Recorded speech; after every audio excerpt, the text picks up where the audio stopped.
Welcome back. Well, the South African poultry industry is in the spotlight.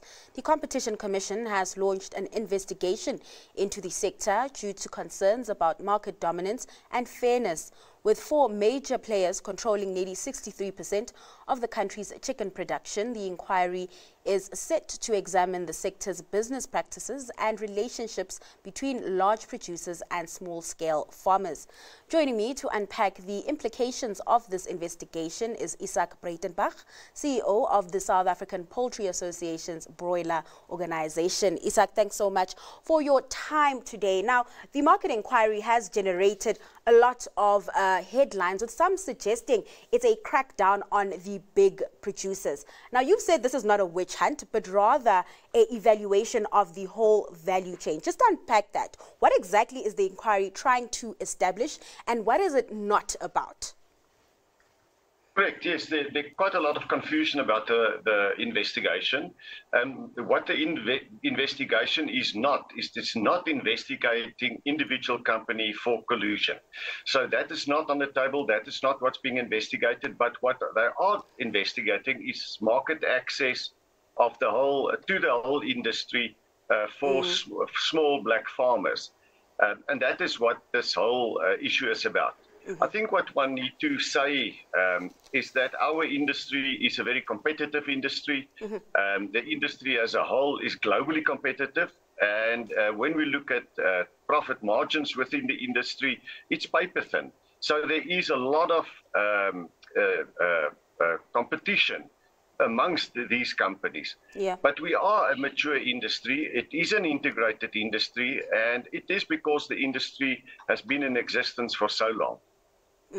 And just on that, right, you've mentioned also that in the industry's investment of over 2 billion rand between 2019 and 2024 meant to support black outgrowers. How far has that gone in opening up real ownership and participation in the poultry value chain, Isak? And do you see room for further transformation without compromising, I guess, efficiency and competition in the industry?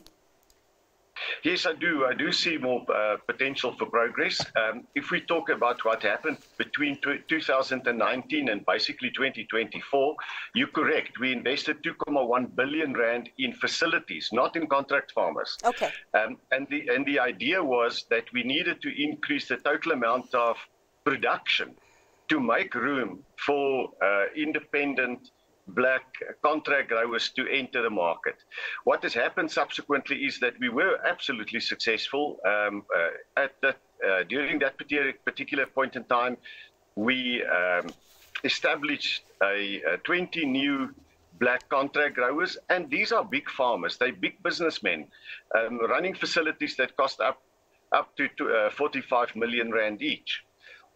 In doing that, obviously, black empowerment was enhanced significantly.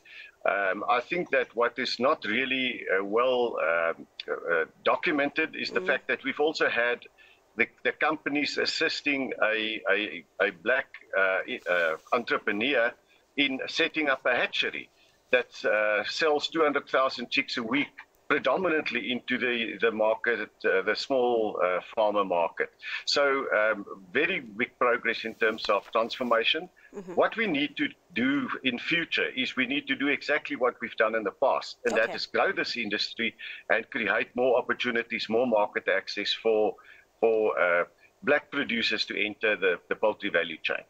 Now let's talk about the real constraints when it comes to competition. There's been some commentary that these constraints are not necessarily internal, but they are external. What, in your view, are some of the biggest pressures limiting new entrants right now?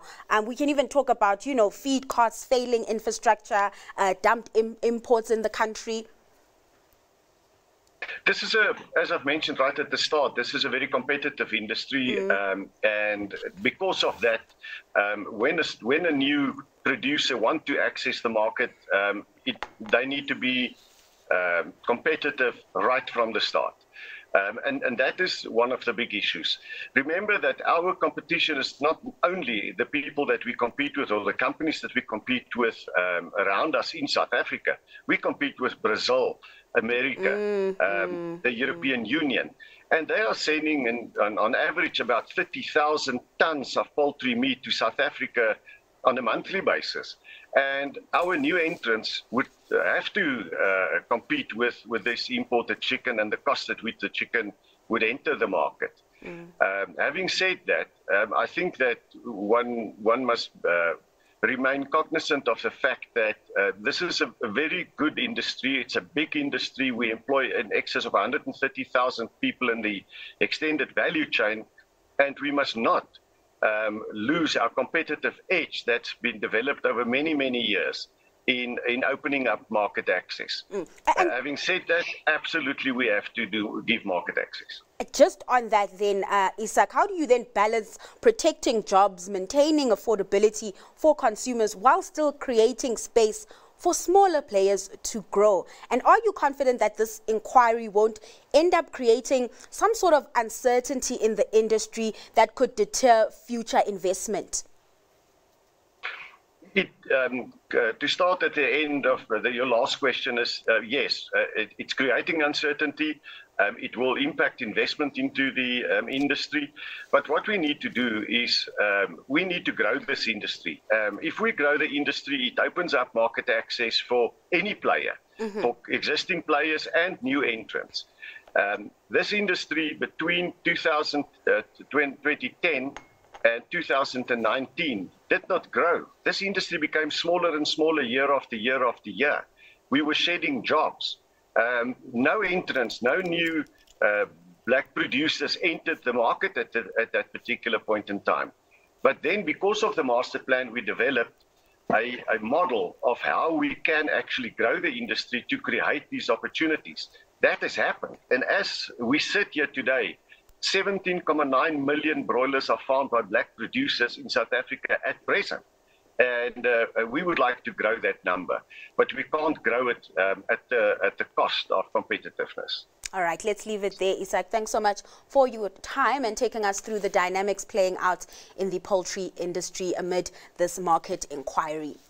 Now, that was Isak Breitenbach, CEO of the South African Poultry Association's Broiler Organization.